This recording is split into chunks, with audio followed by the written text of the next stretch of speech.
Tess of the D'Urbervilles by Thomas Hardy. Read by Adrian Pretzelis. Chapter 37.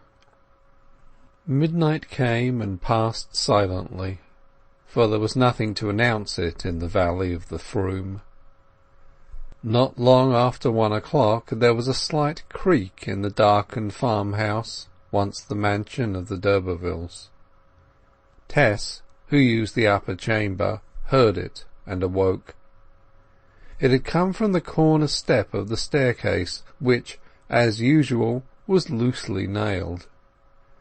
She saw the door of her bedroom open, and the figure of her husband across the stream of moonlight with a curiously careful tread. He was in his shirt and trousers only, and her first flush of joy died when she perceived that his eyes were fixed in an unnatural stare on vacancy. When he reached the middle of the room he stood still and murmured, in tones of indescribable sadness, "Dead, dead, dead." Under the influence of any strong disturbing force, Clare would occasionally walk in his sleep, and even perform strange acts, such as he had done on the night of their return from market just before their marriage, when he reenacted in his bedroom his combat with the man who had insulted her. Tess saw that continued mental distress had wrought him into that somnambulistic state now. Her loyal confidence in him lay so deep down in her heart that, awake or asleep, he inspired her with no sort of personal fear. If he had entered with a pistol in his hand, he would have scarcely disturbed her trust in his protectiveness.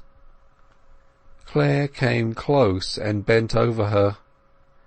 "Dead, dead, dead," he murmured.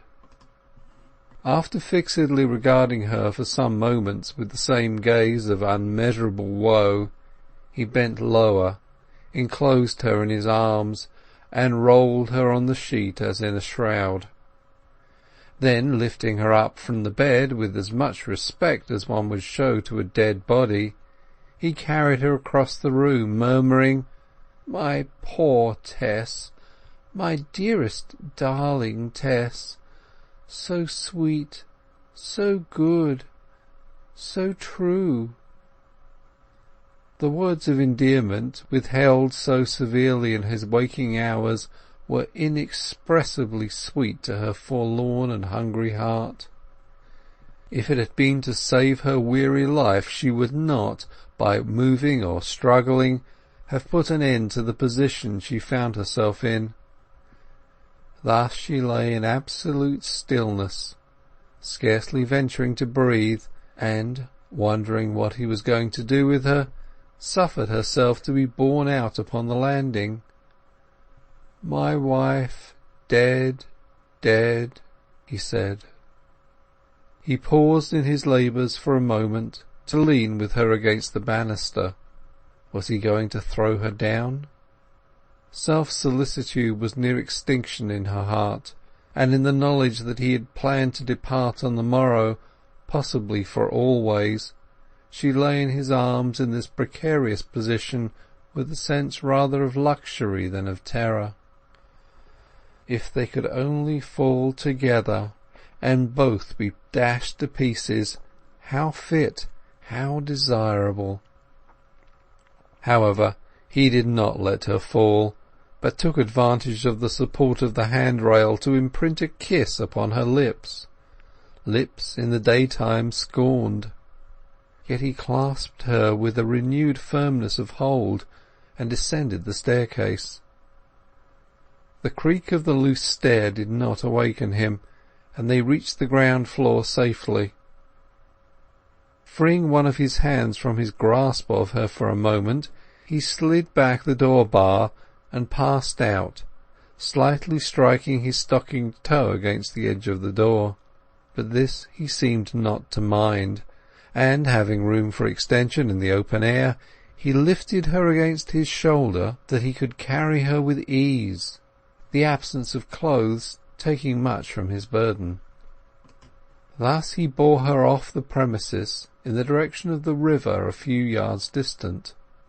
His ultimate intention, if he had any, she had not yet divined, and she found herself conjecturing on the matter as a third person might have done. So easily had she delivered her whole being up to him that it pleased her to think he was regarding her as his absolute possession, to dispose of as he should choose. It was consoling, under the hovering terror of tomorrow's separation, to feel that he really recognized her now as his wife Tess, and did not cast her off, even if in that recognition he went so far as to aggregate to himself the right of harming her. Ah, now she knew what he was dreaming of. That Sunday morning, when he had borne her along through the water with the other dairymaids who had loved him nearly as much as she, if that were possible, which Tess could hardly admit.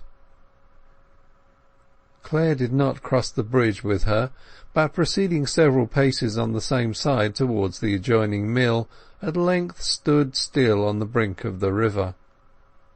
Its rivers, in creeping down these miles of meadowland, frequently divided, serpentining in purposeless curves, looping themselves around little islands that had no name, returning and re-embodying themselves as a broad main stream further on. Opposite the spot to which he had brought her was such a general confluence, and the river was proportionately voluminous and deep. Across it was a narrow footbridge, but now the autumn flood had washed the handrail away, leaving the bare plank only, which, lying a few inches above the speeding current, formed a giddy pathway for even steady heads, and Tess had noticed from the window of the house in the daytime young men walking across it as a feat in balancing. Her husband had possibly observed the same performance. Anyhow, he now mounted the plank, and sliding one foot forward, advanced along it. Was he going to drown her? Probably he was. The spot was lonely, the river deep and wide enough to make such a purpose easy of accomplishment. He might drown her if he would. It would be better than parting tomorrow to lead severed lives.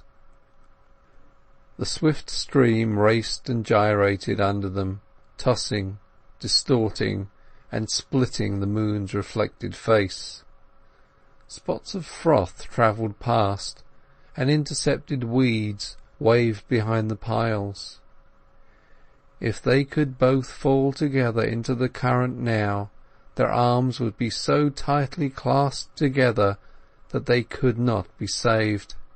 They would go out of the world almost painlessly, and there would be no more reproach for her, or to him for marrying her. His last half hour with her would have been a loving one, while if they lived till he awoke his daytime aversion would return, and this hour would remain to be contemplated only as a transient dream. The impulse stirred in her, yet she dared not indulge it, to make a movement that would have precipitated them both into the gulf. How she valued her own life had been proved, but his, she had no right to tamper with it.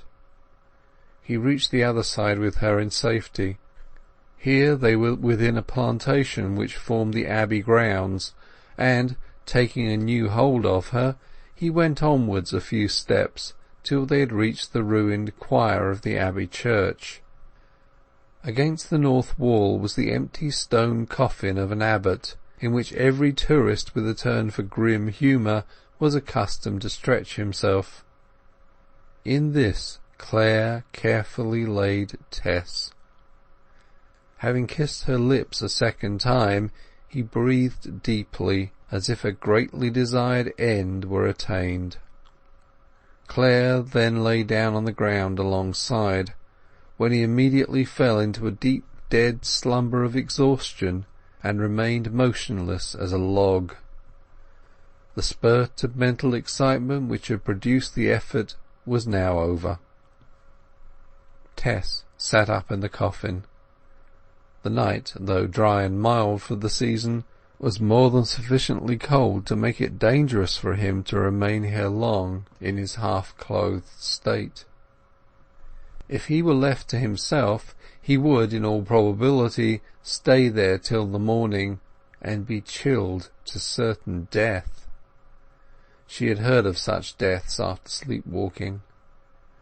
But how could she dare to awaken him and let him know what he had been doing, when it would mortify him to discover his folly in respect of her? Tess, however, stepping out of her stone confine, shook him slightly, and was unable to arouse him without being violent. It was indispensable to do something, for she was beginning to shiver, the sheet being but a poor protection. Her excitement had in a measure kept her warm during the few minutes' adventure, but that beatific interval was over. It suddenly occurred to her to try persuasion, and accordingly she whispered in his ear with as much firmness and decision as she could summon, "Let us walk on, darling," at the same time taking him suggestively by the arm. To her relief he unresistingly acquiesced. Her words had apparently thrown him back into his dream, which henceforward seemed to enter into a new phase, wherein he fancied she had risen as a spirit, and was leading him to heaven. Thus she conducted him by the arm to the stone bridge in front of their residence, crossing which they stood at the manor-house door. Tess's feet were quite bare, and the stones hurt her and chilled her to the bone. But Clare was in his woollen stockings, and appeared to feel no discomfort. There was no further difficulty. She induced him to lie down on his own sofa bed, and covered him up warmly, lighting a temporary fire of wood to dry any dampness out of him. The noise of these attentions, she thought, might awaken him, and secretly wished that they might. But the exhaustion of his mind and his body was such that he remained undisturbed. As soon as they met the next morning, Tess divined that Angel knew little or nothing of how far she had been concerned in the night's excursion, though, as regarded himself, he may have been aware that he had not lain still. In truth, he had awakened that morning from a sleep deep as annihilation, and during those first few moments in which the brain, like a Samson shaking himself, is trying its strength, he had some dim notion of an unusual nocturnal proceeding. But the realities of his situation soon displaced conjecture on the other subject. He waited in expectancy to discern some mental pointing. He knew that if any intention of his, concluded overnight, did not vanish in the light of morning, it stood on a basis approximating to one of pure reason, even if initiated by impulse of feeling, that it was so far, therefore, to be trusted. He thus beheld in the pale morning light the resolve to separate from her, not as a hot and indignant instinct, but denuded of the passionateness which had made it scorch and burn, standing in its bones, nothing but a skeleton, but none the less there. Clare no longer hesitated. At breakfast, and while they were packing the few remaining articles, he showed his weariness from the night's effort so unmistakably that Tess was on the point of revealing all that had happened. But the reflection that it would anger him, grieve him, stultify him, to know that he had instinctively manifested a fondness for her of which his common sense did not approve, that his inclination had compromised his dignity when reason slept, again deterred her. It was too much like laughing at a man when sober for his erratic deeds during intoxication. It just crossed her mind, too, that he might have a faint recollection of his tender vagary, and was disinclined to allude to it from a conviction that she would take amatory advantage of the opportunity it gave her of appealing to him anew not to go. He had ordered by letter a vehicle from the nearest town, and soon after breakfast it arrived. She saw in it the beginning of the end, the temporary end, at least, for the revelation of his tenderness by the incident of the night raised dreams of a possible future with him. The luggage was put on the top, and the man drove off, the miller and the old waiting woman expressing some surprise at their precipitate departure, which Clare attributed to his discovery that the millwork was not of the modern kind which he wished to investigate, a statement that was true so far as it went. Beyond this there was nothing in the manner of their leaving to suggest a fiasco, or that they were not going together to visit friends. Their route lay near the dairy farm from which they had started with such solemn joy in each other a few days back, and, as Clare wished to wind up his business with Mr. Crick, Tess could hardly avoid paying Mrs. Crick a call at the same time, unless she would excite suspicion in their unhappy state. To make the call as unobtrusive as possible, they left the cottage by the wicket leading down from the high road to the dairy house, and descended the track on foot, side by side. The withy bed had been cut, and they could see over the stumps the spot to which Clare had followed her when he pressed her to be his wife, to the left the enclosure in which she had been fascinated by his harp, and far away, behind the cow-stalls, the mead which had been the scene of their first embrace. The gold of the summer picture was now grey, the colours mean, the rich soil mud, and the river cold. Over the Barton gate the dairyman saw them, and came forward, throwing into his face the kind of jocularity deemed appropriate in Talbothays and its vicinity on the appearance of the newly married. Then Mrs. Crick emerged from the house, and several others of their old acquaintance, though Marian and Retty did not seem to be there. Tess valiantly bore their sly attacks and friendly humours, which affected her far otherwise than they supposed.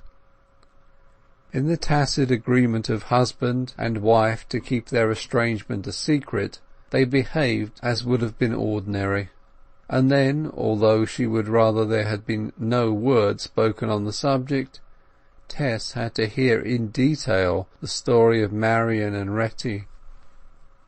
The latter had gone home to her father's, and Marian was left to look for employment elsewhere.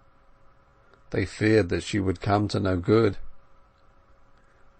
To dissipate the sadness of this recital, Tess went and bade all her favourite cows good-bye, touching each of them with her hand, and she and Clare stood side by side at leaving, as if united body and soul. There would have been something peculiarly sorry in their aspect to one who should have seen it truly. Two limbs of one life as they outwardly were, his arm touching hers, her skirts touching him, facing one way as against all the dairy facing the other, speaking their adieu as we, and yet sundered like the poles.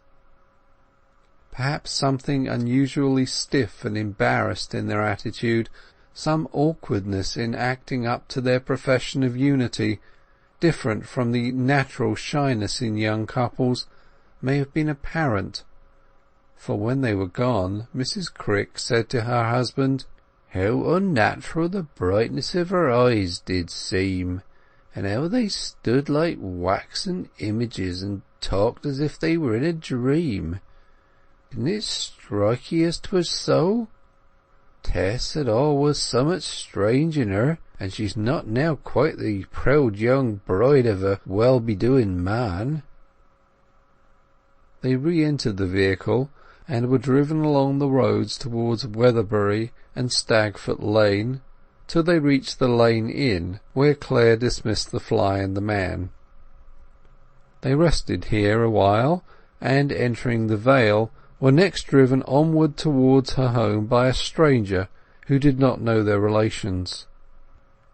At a midway point, when Nuttlebury had been passed, and where there were cross-roads, Clare stopped the conveyance, and said to Tess that if she meant to return to her mother's house, it was here that he would leave her. As they could not talk with freedom in the driver's presence, he asked her to accompany him for a few steps on foot along one of the branch roads. She assented, and directing the man to wait a few minutes, they strolled away. "Now let us understand each other," he said gently. "There is no anger between us, though there is that which I cannot endure at present. I will try to bring myself to endure it. I will let you know where I go as soon as I know myself, and if I can bring myself to bear it, if it is desirable, possible, I will come to you. But until I come to you, it would be better that you would not try to come to me." The severity of the decree seemed deadly to Tess. She saw his view of her clearly enough. He could regard her in no other light than that of one who had practised gross deceit upon him. Yet could a woman who had done even what she had done deserve all this? But she could contest the point with him no further. She simply repeated after him his own words. "Until you come to me, I must not try to come to you?" "Just so." "May I write to you?" "Oh yes, if you are ill or want anything at all. I hope that it will not be the case, so that it may happen that I write to you first." "I agree to the conditions, Angel, because you know best what my punishment ought to be. Only don't make it more than I can bear." This was all she said on the matter. If Tess had been artful, had she made a scene, fainted, wept hysterically in that lonely lane, notwithstanding the fury of fastidiousness with which he was possessed, he would probably not have withstood her. But her mood of long suffering made his way easy for him, and she herself was his best advocate. Pride so entered into her submission, which perhaps was a symptom of that reckless acquiescence in chance so apparent in the whole d'Urberville family, and the many effective chords which she could have stirred by an appeal were left untouched. The remainder of their discourse was on practical matters only. He now handed her a packet containing a fairly good sum of money which he had obtained from his bankers on the purpose. The brilliants, the interest in which seemed to be Tess's for her life only, if he understood the wording of the will, he advised her to let him send to a bank for safety, and to this she readily agreed. These things arranged, he walked with Tess back to the carriage and handed her in.